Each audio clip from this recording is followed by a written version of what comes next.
157 pengungsi Rohingya terdampar di sebuah pulau di Kabupaten Deli Serdang, Sumatera Utara pada Sabtu malam.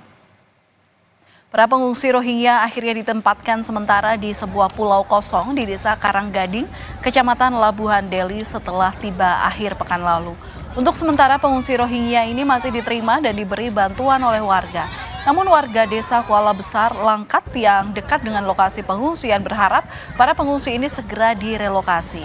Pemerintah Kabupaten Deli Serdang terus berkoordinasi terkait penanganan pengungsi Rohingya di kantor Camat Labuhan Deli.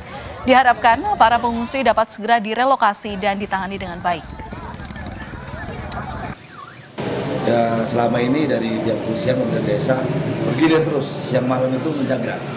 Tapi nama tempatnya itu terlalu jauh dari pemukiman dan berbatas dengan Kabupaten Langkat juga. Di situ juga ada masyarakat yang dekat.